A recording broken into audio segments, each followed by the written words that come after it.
Oh, this is much, much better. Hi. Uh, if you're here, say hi. And anyway, I'm glad you're here. I'm in Nashville and back at the studio. I've been on the road for so long now. It's been so much fun. Uh, and gosh, I've been everywhere. Been to Connecticut, got a chance to see my daughter. Let me try to turn this light up. Let's have it. Oh, is that any better? Well, maybe. It'll adjust, I guess. Uh, anyway, got a chance to see my daughter and my granddaughter, and that was awesome. And I was at Mohegan Sun at Terrificon. Thank you, Mitch. You were absolutely amazing. And we were in St. Louis the week before at Toyman. And then we went out to San Jose and we did. Hi. Uh, um, who's that? Here, let me put this on. See everybody? Hiya, William. Hi, Jessica. I'm glad you guys are here. And I guess there's 6 of you watching. And good evening, Jessica.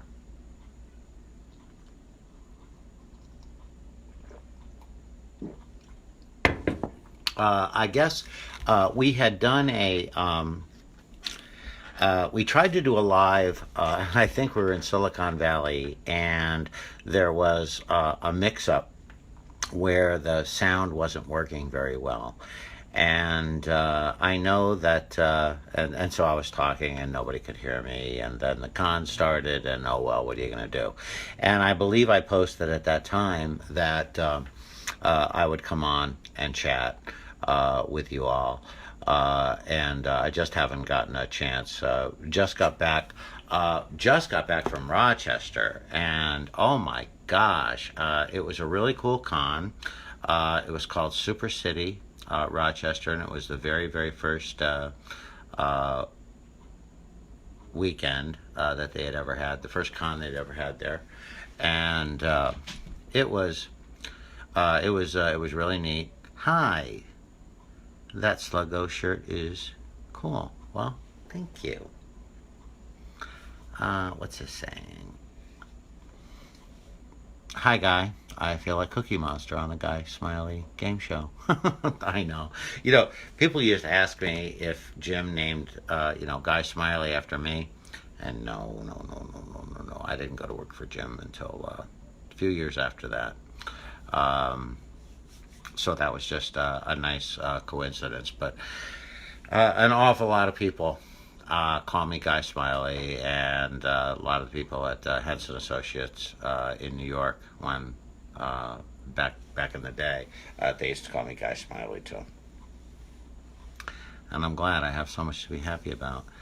Anyway, yeah, we were in Rochester, and it was a really great con. It was sort of a street festival. And so it became very accessible for folks that are handicapped, that have those sorts of challenges. And so I was able to, really meet a lot of people that maybe wouldn't have been able to come out to a con. And they had several thousand people there. And we also did a really fun Q&A at the theater there. And it was a guy named Casey that was doing the interviewing. Everybody had awesome questions. And by the way, if you have any questions, well, here we go.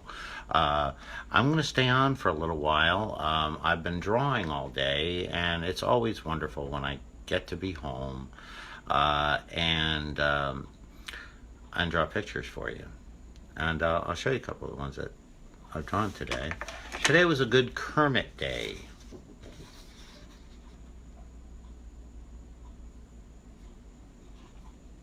There's one.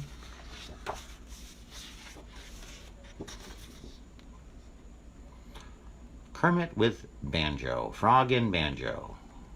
Gee, where have we seen that before?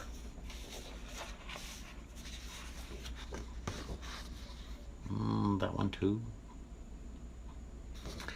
And, oh, I had fun doing this one.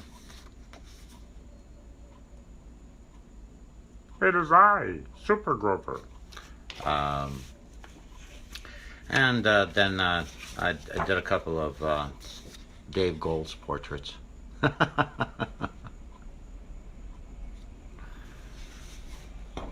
Here's one for all of you out there. You want to take a screenshot of this?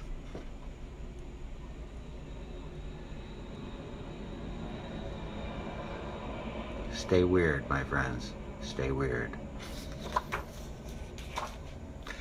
I'm having a good day, and as soon as I'm done here, so I've got lots of drawings to do. This is, what I do. I, pencil them out really super lightly before I do them, and draw some Piggy and Kermit's and some Miss Piggy by herself. It's really, really fun. Oh, here, okay, there's somebody saying something, and I have to put on my glasses. What is this? Oh, Guy, I wonder if you have any memory or story of Richard Hunt. I love so many of his characters, especially Janice, Gladys the Cow, Forgetful Jones, Placido Flamingo. Oh, okay. Well, I did not know Richard very well. And the main reason was because I wasn't in production, so I would only see Richard when we had company parties or when I was invited to the set. And I was invited to the set of Fraggles, and when they were filming Fraggle Rock and the Miss Piggy specials, because they filmed those in Toronto at Channel 9 way back in the day. And so that's where I knew Richard. You see, I wasn't on the set a lot unless Jim asked me to be. Normally, my meetings with Jim in person, of course, we, there were things called telegrams back in the day, and Jim also would call from London. But every once in a while, he would want me to come to the set. And so I did, and whenever I was there, Richard was exactly how he was. He was incredibly funny, very humble, had a real sort of down-home sort of grace, to him, and very, very funny. And and even though I didn't know him all that well, the people that I knew the best were, of course, Jim, Frank Oz. I know Frank very well, although I haven't seen him in a long time, but I still feel like I'm close to Frank. And Steve Whitmire. But the closest person on the Muppet Show to me was Jerry Jewell. Jerry taught me how to write. Jerry wrote the Muppets. He was the head writer, and Jerry is the one that actually told me I had the job, doing the Muppet strip. And so he's the person that I feel the closest to. Okay, now I've started blabbing, and you guys are saying stuff, and here, let's see what he's saying. Okay, Alex says, oh, the detail. How much time do you take when doing all those sketches? Oh, all those details. Oh, well, Alex, 62 years. I don't think of them as detailed. I draw a picture until I think it's done. Sometimes they're quick, but I am pretty fast.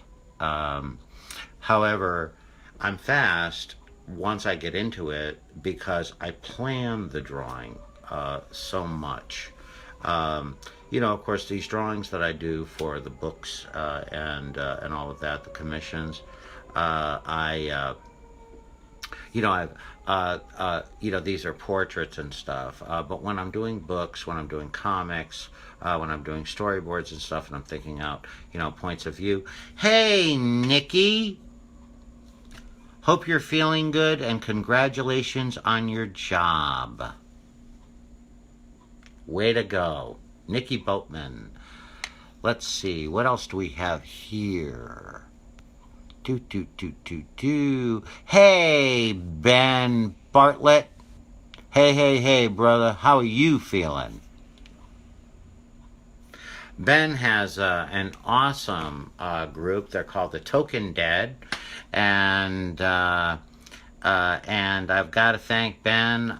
They sell this CBD liniment that helps with joint pain and all of that kind of stuff, and it really works wonders, and I use it. And by the way, so look up Ben and the Talking Dead, and go and if you're in the Boston area, check them out. I know that he's got a comic coming out, and at some point or other, I am going to draw some sort of crazy Muppet zombie thing. We haven't done that yet, but I'm going to do that. I promised Ben I would, and I always keep promises. Let's see. What else we got here? Yes, Alex, I think that is good advice. Now, what is this? Hang on. Speaking of Jerry Jewell, it was wonderful to see him interviewed with the other Fraggle Rocks. Yeah, he was a really, really beautiful soul. Hey, Eddie Pittman. Eddie is watching from Red's Planet. Hey, everybody, go find Red's Planet. Eddie is an incredible artist that I met, I believe, at Toon Fest in Marceline. And he has a graphic novel out that is absolutely mind-blowingly great. It's called Red's Planet. You should go buy it. Okay, Byron says, Guy, did you go see the original Muppet movies in theaters, like the Muppet movie, Great Muppet Caper? Okay. Yes, I did. I went and saw the original Muppet movie, of course, in the theaters, and then after that, Muppet Caper. Jim was finishing Muppet Caper, was still working on it in London when I met him. That's when he hired me. We were doing that. He was doing that when he hired me. And so I got to go to the New York premiere of that. And the same with Muppets Take Manhattan. That came out in, 84, right? 84? And that was the Muppet Babies. And that's where the Muppet Babies debuted. And then, of course, I started doing cartoons of them. I've always told this story about the Muppet Babies, that Michael Frith had called me and asked for my take on all of the characters, and I did do all of that. Now, but remember, I was not working at Henson Associates. I was an outside guy working for King Features and Henson Associates, but I was home. And the other day, an amazing genius, his name is Jim Mahan, M-A-H-O-N. And Jim Mahan and I did a lot of things together, and Jim is an incredible designer and an incredible sculptor. And I thought that Michael was using the drawings that I was doing directly for the babies, and I think that he did, incorporate whatever I was doing into them. But unbeknownst to me, in-house, Jim, Michael, Isabel Miller, and of course Jim Henson had been working on the Muppet Babies for quite a while before I got involved. Of course, I was the very first cartoonist on the babies and all of that, and and a lot of the look of the babies came just because the way that I drew and the way that I inked, and of course I was drawing the babies, drawing the grown-up Muppets, if you want to call them that, drawing the Muppets every single day in the newspaper, and so I think that that's why Michael Frith wanted my take on what the babies look like. But man, when I drew the babies, and Michael wanted them very quickly, and like I said, they were already working on this in-house. I had no idea they were working on this in-house because I was very, very busy with the Muppet Show comic strip. So when Michael asked me for this stuff, I needed to get it to him very, very quickly. And so I, of course, concentrated on the big four, Kermit, Piggy, Fozzie, and Gonzo. But then also, I drew baby versions of everybody. Janice, Link, Hawkthrob. I mean, like, everything. Okay, some other stuff. Let's see. Hey, Carol, how are ya? Hey, Steve Barr. By the way, kudos to Steve Barr. Steve has a heart that's bigger than Texas, honestly. And, oh, hello from India. Hi. I almost got to India once upon a time. It was a long, long time ago. I was invited to be a guest and to talk about animation and publishing at the university over there. And for one reason or another, I wasn't able to make it. I think it was scheduled around Christmas or New Year's or something like that year, and I couldn't go, and the family was growing up and all of that kind of stuff. But I'm so glad that you're watching, and I know that the characters that I work on get over there. They get all around the world. Do you have any questions for me?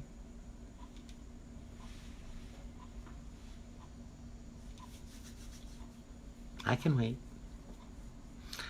We did a fun thing on Instagram. By the way, if you're not following me on Instagram, I don't know why you're not. It's Guy F. Gilchrist, F as in Francis.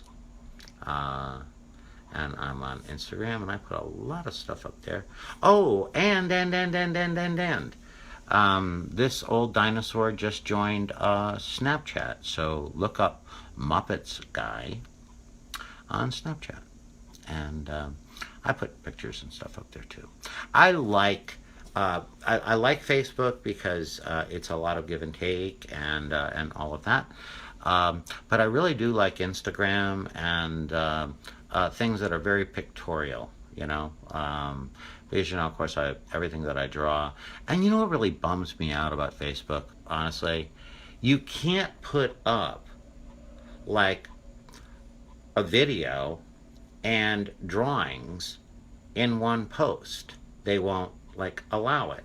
And, and they let you do that. Were you naturally talented as a child, or did you study drawing and cartooning? Byron asks.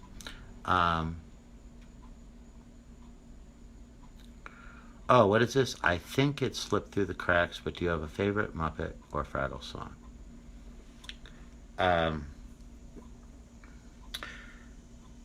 Yeah.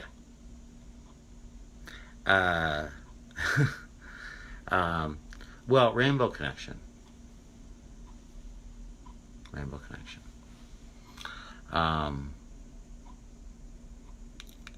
There are so many incredible stories. You guys have so many incredible stories that you tell me about how much Rainbow Connection means to you. And so that's That's got to be my favorite because there's so many things attached to it. And Fraggle Rock, I love the theme song because every time I hear the theme song, then I start thinking about the show. But oh my gosh, I mean, every single episode. And by the way, I have a lot of favorite Muppet Babies songs too. You know, music is such a big part. Oh, Jerry Lynch is here. Hey, Jerry. Hey, everybody. Uh, Jerry Lynch is my partner um, at guyspops.com. And you know, you see all the pops that I paint on and draw on and stuff. Well, we have some there, and we also have an eBay store. And Jerry takes care of all of you guys personally, answers all of the emails, all of that kind of stuff. He's an awesome, awesome, awesome dude, and uh, everyone should friend him, Jerry Lynch. And Jerry, this will show you what kind of a guy he is. He went out and bought Ron Perlman's vest from Sons of Anarchy that was signed by the entire cast. And Jerry goes to all these Comic Cons, and you can have your picture taken with the vest, and all of the money goes to Pops for Patients. Jerry's got the biggest heart. Um, you know, I love kids, and a portion of everything that we make on everything goes to wonderful things like the Pool Holes Foundation that helps children with Down syndrome, and also helps actually save children's lives and families' lives in Albert Pujols' home country. We do when we do the personal appearances and the cons. When we do these personal appearances for the pops and stuff. We give a percentage to the children's hospital in the town. And we do everything that we possibly can. You know, I'm a dad. My daughter Lauren, who was just calling when the screen went black for a minute, and I have to call her back. You know, when she was 12 years old, she had really, really bad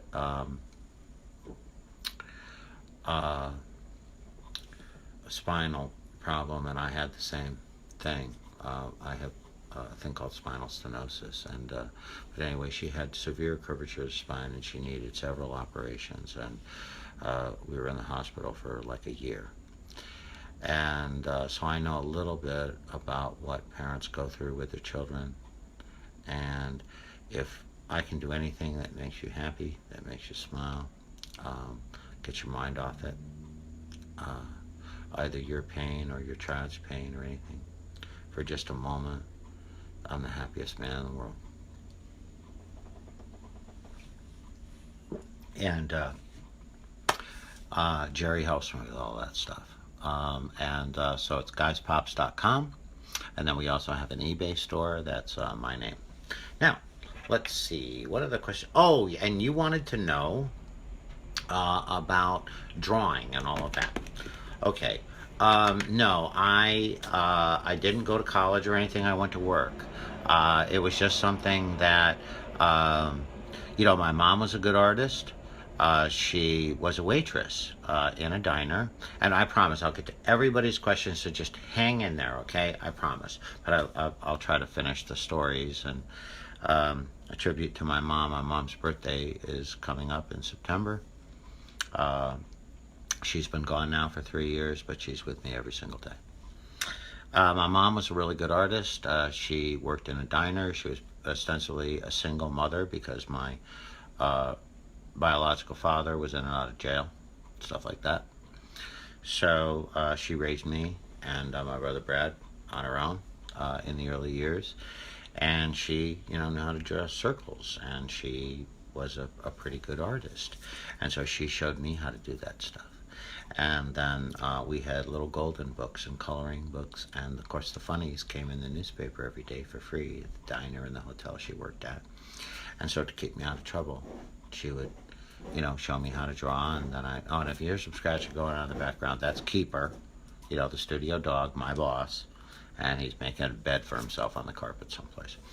Um, anyway, when I was about 10 years old, uh, I wrote to Walter Lantz, the most famous television animator, the most Woody Woodpecker, Chili Willy, Space Mouse, Andy Panda. I sent him like 5 pounds of artwork, and he wrote me back. And he said, "You have a lot of talent for a 10-year-old boy, and you try really hard. And I believe if you never quit and you keep on going, someday you will be a famous cartoonist. Sincerely, Walter Lantz." And I was a nothing. And this man was the most famous cartoonist on television. And for him to have taken notice of me at 10 years old, and I have more stories about him, but he became my everything, and I didn't want to disappoint him. And so I started working harder. I was already charging people a nickel to draw Woody Woodpecker and Batman and stuff in their notebooks, and I just kind of kept it up.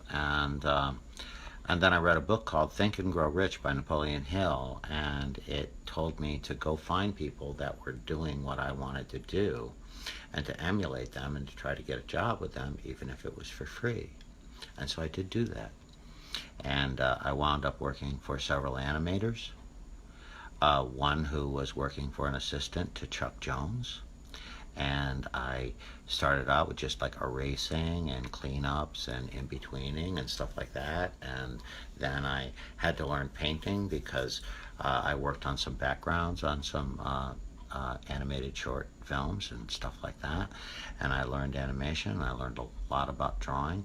Also, I grew up in West Hartford, Connecticut, and Ray Callahan, who headed the graphics department for the Board of Education in West Hartford, let me come on board and taught me everything. He taught me how to, all those old things like, how to do typography and set type on one of the old typesetting machines, and how to make photostats and all of that. And it was incredible. It was like working in an ad agency, and that was all through high school. And I was constantly going to New York.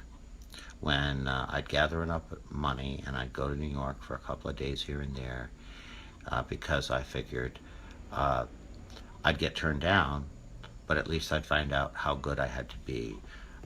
Anyway, so that was that. And let's see, what do we have going here? Let's see. Hey, Mike. Hey, Carolyn, I love you. Hey, Danielle, I love you. Any plans of visiting India? I was very excited when you visited the UAE a few years ago. Well, I will tell you. I had a very bad spinal injury for 2 years, and I was operated on May 7th. But my physical problems really came to a head after I did come back from Dubai. I had a wonderful time in Dubai, by the way, and but then I wasn't able to accept any foreign Comic-Cons and appearances, but I am able to now. I feel great. I feel better than I have in 20 years. My back is just great. I am so thankful and so grateful to God for this second chance. I became paralyzed. I don't go into stuff like that. I just don't. I don't mention, hey, please pray for me and all of that kind of stuff on social media. But you're tuning in, and so I'll tell you. So I have a disease called spinal stenosis, which takes away your discs and all of that. And in my case, it began to paralyze me, and I became paralyzed at the beginning of this past year, and became very evident that that surgery had to happen, and they had to open up Uh, like if you think of, our spine like a tree, right? And the branches go out, and in our mind and our body and our spiritual self and our physicality and everything, it's all connected, right? Well, and you think of it as a river. Well, in on one vertebrae, it had closed off the river. Not good. I worked through it and all of that. Um, but on May 7th, I had the operation. I had the greatest doctor. His name is Dr. Adam Rieg, and he did an incredible job, and I'm so grateful to him. I'm so grateful to God. I've never, I've always been grateful. I mean, you asked a little while ago, how did I get into this and everything, and it's desire. That's God's gift, right? You have a desire to do something, and in my case, I wanted to be a goofball, and I wanted to draw, and I wanted to make you happy, and I wanted to get attention, and I did. I told stories and drew cartoons. But anyway, now that I'm feeling great again, since you are on this page, you know that, pinned to the top of the page, I keep telling you where I'm going to be and all of that. And we have appearances all the way through Christmas and then the first week of January and all of that. And I wouldn't be able to do any of that had it not been for this incredible gift. So anyway, I'm hoping that we can get to Dubai. I actually, this past weekend, talked about going back to Dubai. Please get in touch with, your university over there. And let them know that, hey, you invited Guy once upon a time, and he'd really like to come, because I would love to see India. I've never seen it. And I'd love to meet you in person. Let's see, what else do we have here? Hey, Kimberly, I'm doing great. Oh, thank you, Alex. Hey, Seth Tuska, how are you? Seth has his dad is an incredible artist. He taught art, and Seth has a legacy that he's working on to inspire all of us in art. Oh gosh, okay, yeah, Walter Lantz, man, I'll tell you what, just the greatest. When I finally made it, I wrote to him and told him how much it meant. Kimberly says, oh, yeah, that Kimberly says that she met me while I was on the road in Wilkes-Barre, and that I drew some pictures for her and her kids. Yeah, I know. I do that. Yeah, I know. I do that. I do that. Steve Barr says, a lot of big names in the cartooning world helped me and guided me when I was a kid dreaming of being a professional cartoonist, and I'll always be grateful to them. Oh, and then he says, it's great to see you following in that tradition and helping for kids to chase their dreams as well. Steve, I know Steve through, please look up Drawn to Help. Drawn to Help. Steve gets other cartoonists, including himself, together, and they go to hospitals all over the place, and they draw for kids, and they draw with kids and color with kids, and he and I got to know each other when I started with the program over at Vanderbilt. Okay, what's this? Let's see. Guy, did you and your brother work together much? Yes and no. Brad's younger than me, and he was just out of high school when I got the my first big job, which was Weekly Reader, Super Colonel. And anyway, Brad had always kind of been in my shadow and all of that kind of stuff that happens, when your older brother is doing the same thing that you are. But Brad came on board and he helped me to write some of the Super Colonel comics, and was always there helping me to get them in color and on production and everything.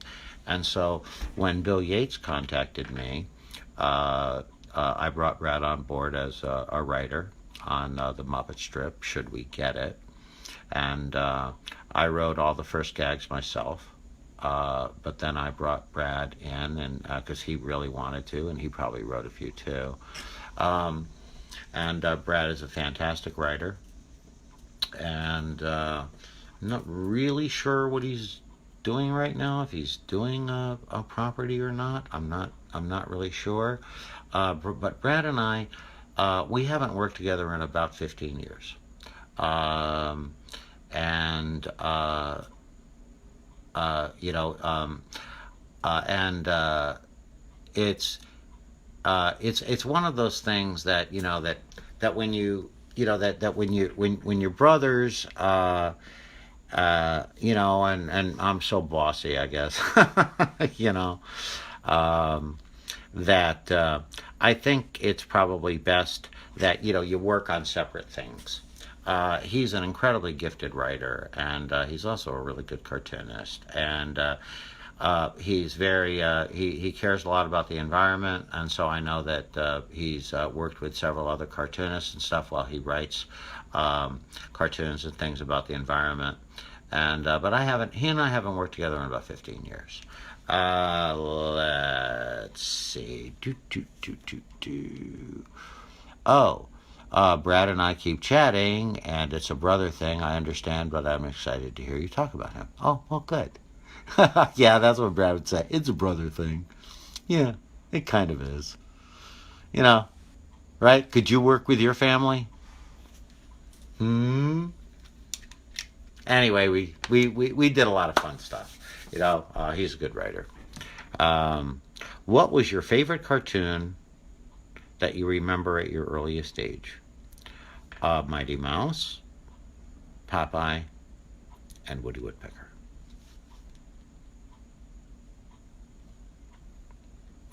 John!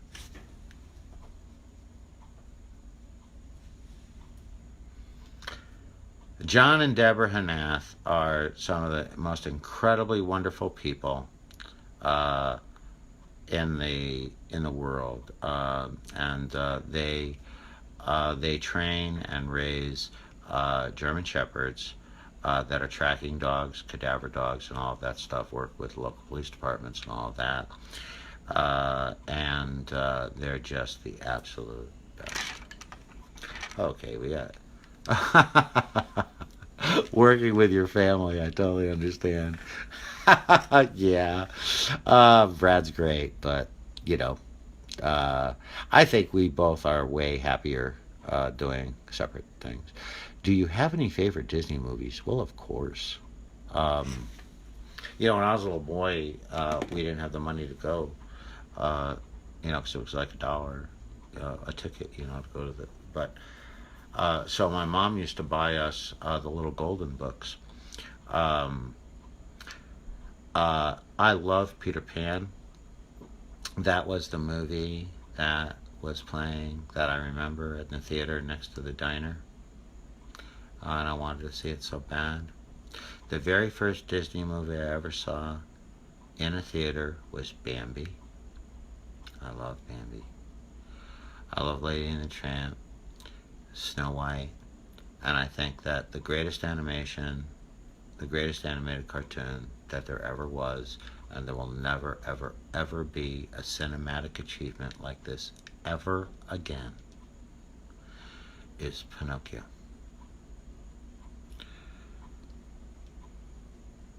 Pinocchio. What a masterpiece. Let's see. Mighty Mouse does rock. I love the Mermaid Lagoon scene too. And by the way, uh,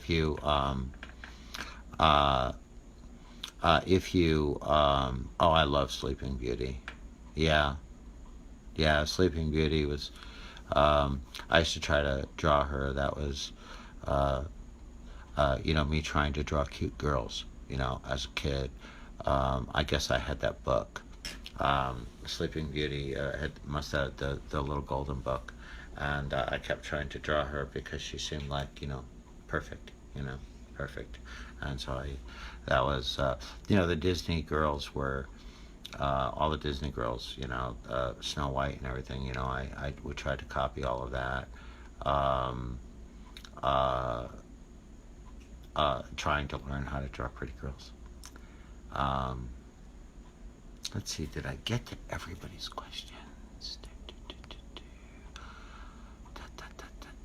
Let's see. I think.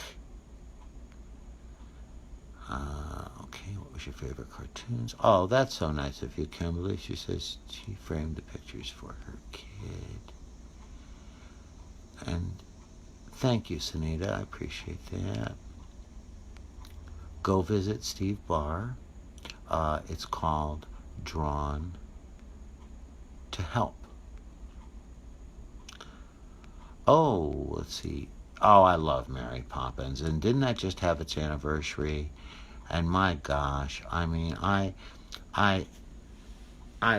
my gosh, I love Mary Poppins and all of the songs and I didn't get to see that in the theater. I was broke. uh, but by the time I was like 10 or 11 or something like that, I was born in 57, so in about 66 or something like that, I was selling, my artwork, to anybody that would buy it, a quarter, $1 a piece, and this and that. And I'd save my money up for records and to go to the movies. And so I would take myself to, the Disney movies and also the Elvis movies, and go see, the Beatles movie and stuff like that. All the beach movies and all that kind of stuff. Mary Poppins, Dick Van Dyke. On MeTV now they're showing the old Dick Van Dyke show. Do you watch it? Is that the most beautiful couple that you've ever seen on screen, on like a little screen? I mean, it's absolutely incredible. And they're such, oh my gosh, Mary Tyler Moore, I mean, what an incredible dancer and what a beauty. And Dick Van Dyke. I mean, Dick Van Dyke would have been a huge star in any era of film. I don't know if there's a more multi-talented person in the world. What's this saying? Let's see. Amanda says, I have a picture you drew for me on my wall at school. The kids love it. We looked you up yesterday.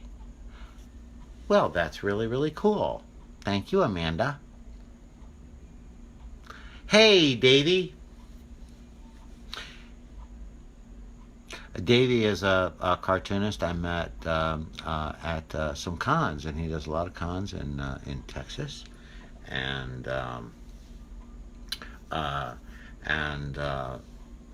I've shared with him some advice and tried to motivate him because it's a tough life out there, to be a cartoonist, and you get turned down all the time, and yet you're supposed to be making people smile, right? But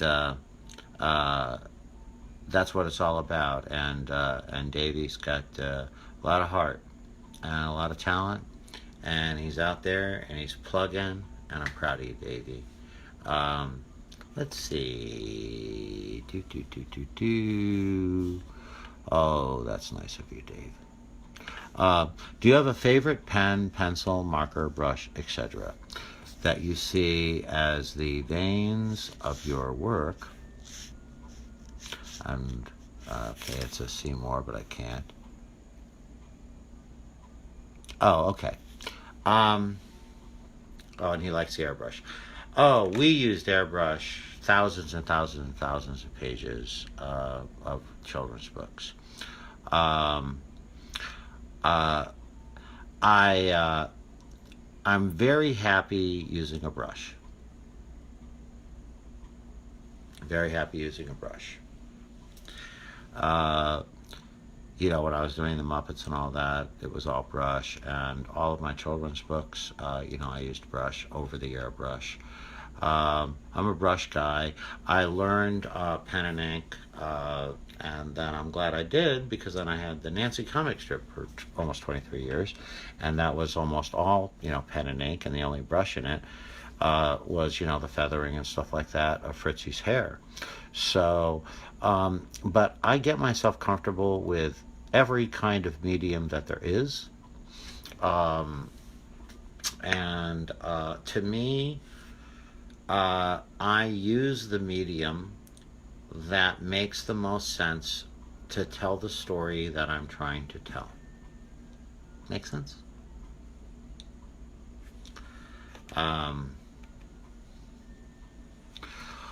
Okay, let's see. Okay, Byron says, what was your inspiration for Mud Pie? So, I really wanted to, so I always wanted to be sort of cross between, I really wanted to be both Walter Lantz and Dr. Seuss. And, because I just thought Dr. Seuss was like, the Chuck Berry of children's books, right? And, so I wanted to do both. I wanted to tell stories, Animation, I'm not an animator. I, worked on a lot of animated stuff, but you wouldn't like me as an animator anyway. I'm a storyteller. But anyway, the inspiration for Mud Pie was I started writing a Mother's Day card, and I used Mud Pie as me. And it would be like, I helped my mother clean the dishes, and all the dishes were all broken all over the floor and everything. And then you see Mom cleaning it up, and he says, my mom's okay. And then he says, I went to pick some flowers for my mom, and then you see him being chased by bees. By the time he is giving the flowers, they're all, dead and falling over and everything like that, and she's putting Band-Aids and all that stuff on him, and he says, I lost all the flowers, but, Mom liked them anyway. My mom's okay. The name of the book was My Mom's Okay. And anyway, that was the inspiration for Mud Pie, and that was the first book that I wrote. Eventually, I got turned down by everybody, and I was taking it around New York for like 4 years. And even when I went to work for Jim Henson, I couldn't catch a break. People thought that the artwork was too cartoony. It looked too much like Saturday morning cartoons. That wasn't acceptable in children's books unless you were Disney or Walter Lantz, or that you had a Saturday morning cartoon or a cartoon movie or something. So no one would take me. And then anyway, Jerry Hool, Jerry Hool, who was the licensing agent at Jim Henson Associates, became a literary agent and a licensing agent independently, and I was one of his very first clients. And he went and found a company called Modern Publishing that liked Mud Pie, and they took it on. And we did 4 books with them, and they collectively sold around 4 or 5 million copies. And all of a sudden, the publishers that had turned me down, I guess all of a sudden I was a way better writer. I must have learned a lot and got good. We sold several million copies of the books, and they were sold at like supermarkets. It was a promotional publisher that was sort of the bottom of the barrel kind of publisher, uh, where they'd sell books, really, really cheap. In grocery stores, at Woolworths, 5 and 10, and at all the PXs. Also, like railroad stations and stuff like that. And anyway, the books over time did very, very well, and that was my start. Let's see.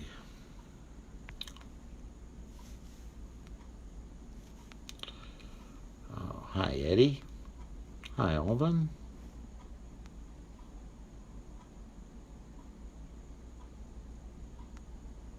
I'm sorry, guys. Hi, John.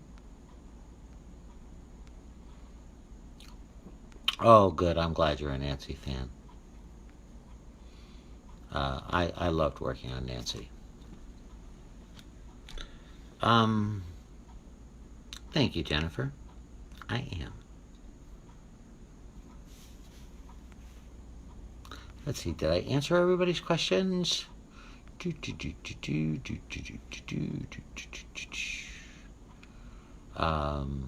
Let's see. Anybody have anything else that they'd like to talk about?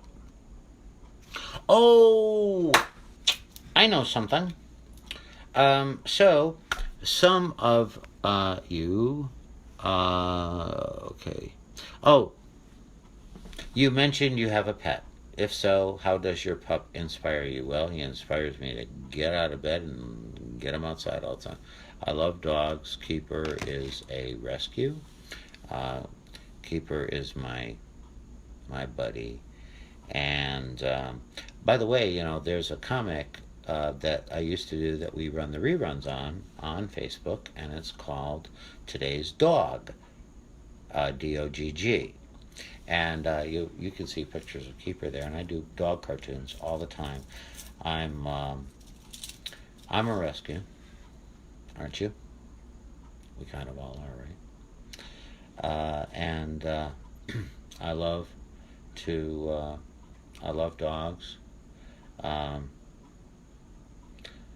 uh, I've had rescue cats as well.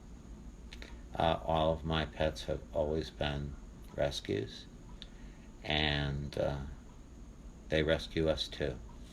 Um, if you want to hear a song that I wrote uh, about uh, rescue dogs, if you go to my website or a.gilchristproduction.com and go over to videos, Jamie O'Neill, the beautiful and incredibly talented Jamie O'Neill, uh, sang a song that I wrote with my buddy Joel, called "Take Me Home," and there's drawings through the whole video.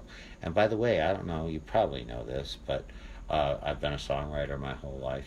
I tell stories, and so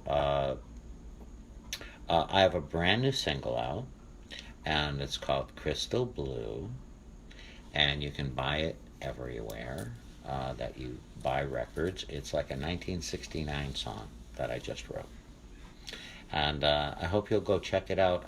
It's on Spotify, and it's on all of those things, and it's on Amazon and iTunes and everywhere. It's called Crystal Blue, and I have, oh gosh, I don't know, dozens of songs out there, and and if you know me from Nashville, then there were an awful lot of people in Nashville that didn't even know I was a cartoonist. They figured I was a songwriter and a guy that had a band, and because I had a band for a long, long time.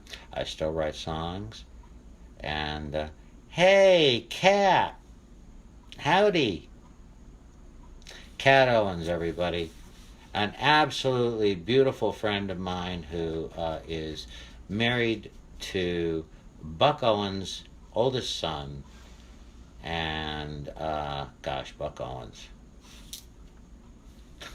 Great was he. And Kat's just absolutely wonderful. And it's good to see her. Um, Anyway, so I have a brand new song out, and it's called Crystal Blue, and all of the other songs, that that I've done have always had, sort of a country feel and a country rock feel. This one sounds like it's, I hope you think that it sounds like it's from like 1969, like a song that you would have heard back then. And I'm going to be cutting. We have the video that's coming out in November. I've been invited to be on Fox TV in November, and I understand that we're getting an awful lot of spins on Crystal Blue, and I mean I don't know what you'd even call it as far as uh, what sort of music it is, because it's like rock music from, it's like rock pop or something from 1969. But I wrote it last year, and I cut it with my dear friend Andy Reese from the Time Jumpers. Uh, and I really hope that you like it. It's one of my favorite things that I've done, and and yeah, and there are I think there are a couple of my music videos over.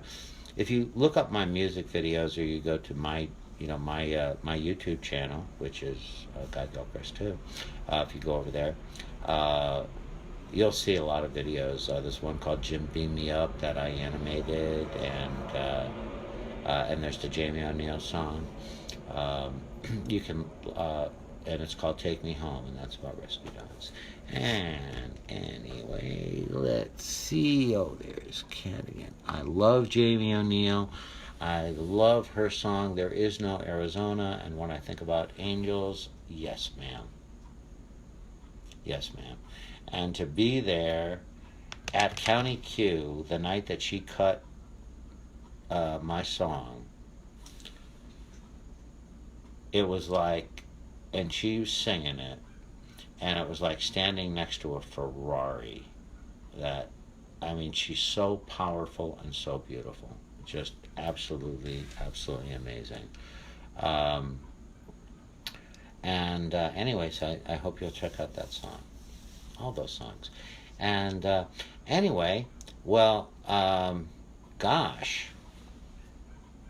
Well, we've been talking for an hour, and I'm going to go draw some pictures.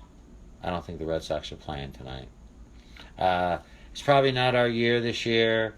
We did awfully good last year, and it might be the Dodgers' turn, or the Astros' turn, or the Yankees' turn.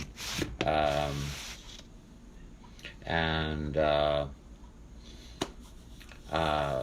okay. He's saying, I'm very say that my Facebook. Uh,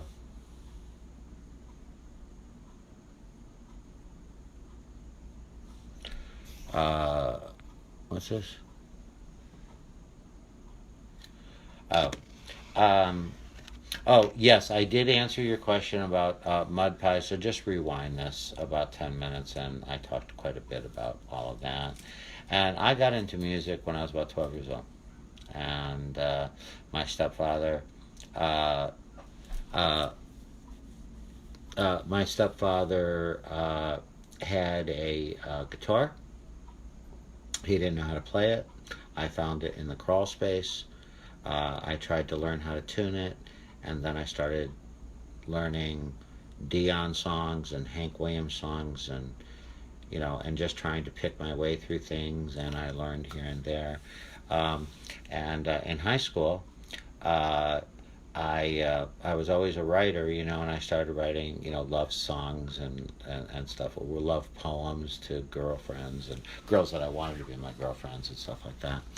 And then I started writing with a buddy named Randy Plude, who played the piano, and started turning those into songs.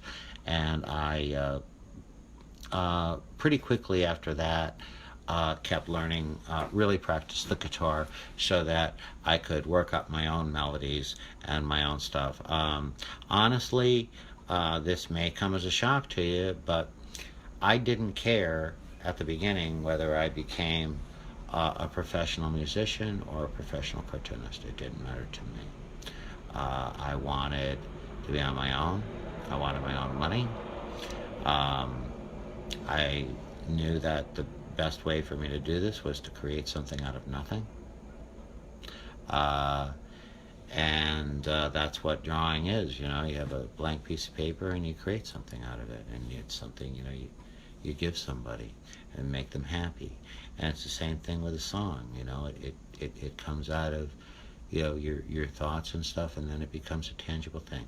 So I've always considered myself a storyteller, and that goes for music and art. I tell the story, and then I hire the cheapest illustrator I can find, or the cheapest demo singer I can find, and then I put it out there. And I don't really ever even think about money. I never did. Yeah, it was my job, and yeah, I knew I was going to make some money, but it was more about, I guess I took that for granted, that I'd get paid. I just wanted to be really good at it. I just wanted to be good at it. And I knew that if I could make the editors happy, if I could make the customer happy, the client, whoever it was, because when I started, I was drawing stuff, for $5, for an underground paper, newspaper, kind of the local Village Voice kind of stuff. And then they give me $20 if I did an artwork for the cover. And so, but whatever it was, I was just trying to make that person my friend, doing birthday presents and Christmas presents and whatnot. I was trying to make that person happy, and always trying to do the absolute best work that I could. Let's see, what do we have here? Oh, thank you. Hoppy the Ranger and Roy. I really do like that song. I really I really like that song. I mentioned I didn't. I had a stepfather, and he was not a good man at all. Uh, Not a good person, and my mother was the centerpiece of my life.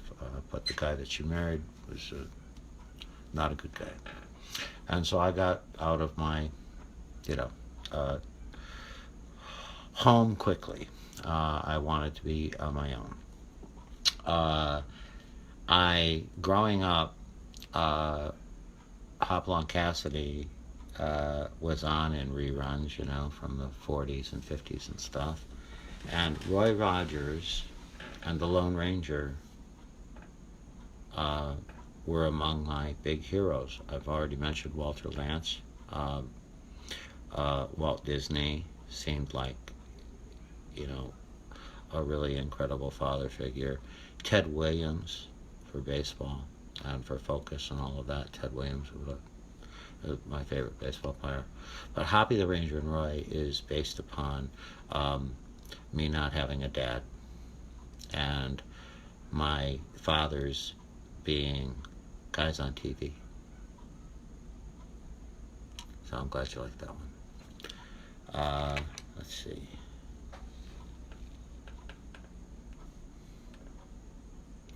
Okay, Olvin is writing, gotta make money, sometimes taking the fun away, but it's a self-reward that was gifted to us.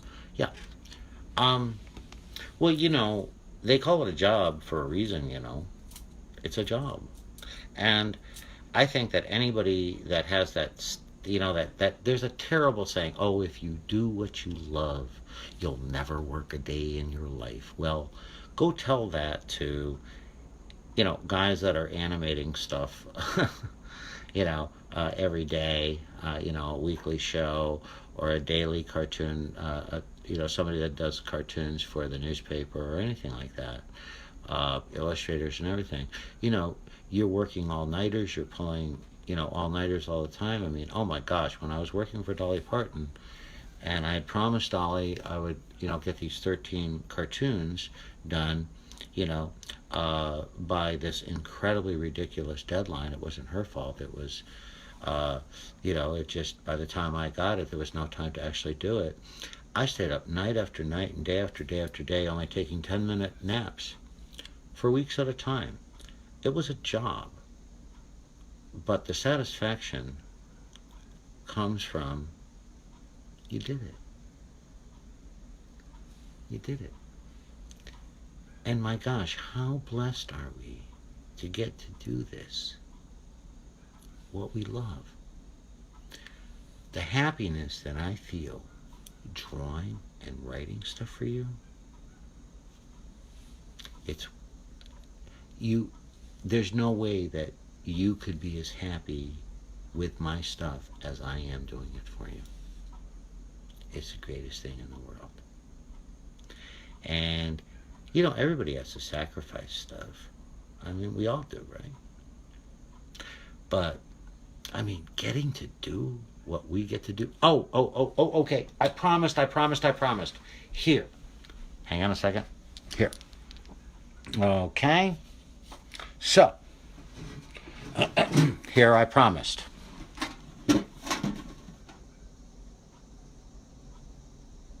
Ta-da!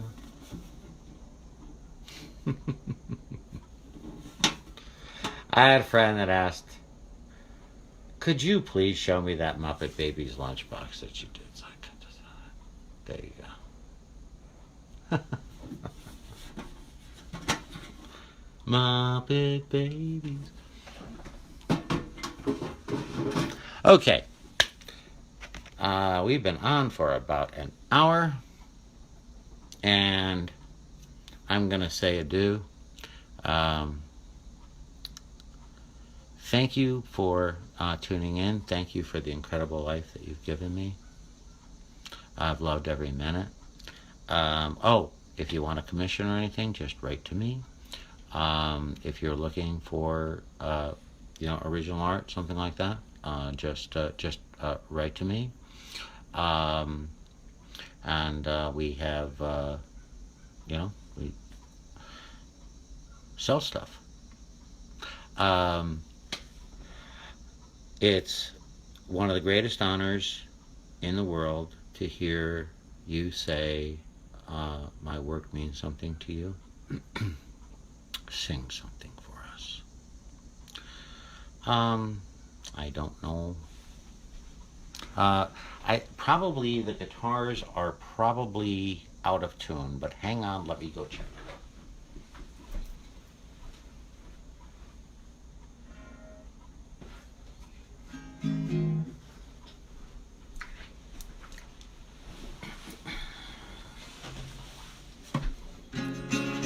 Oh my gosh.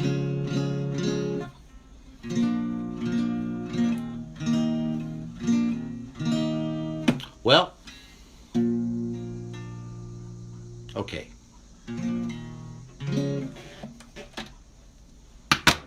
Capo. Oh, that's terrible. Just give me that.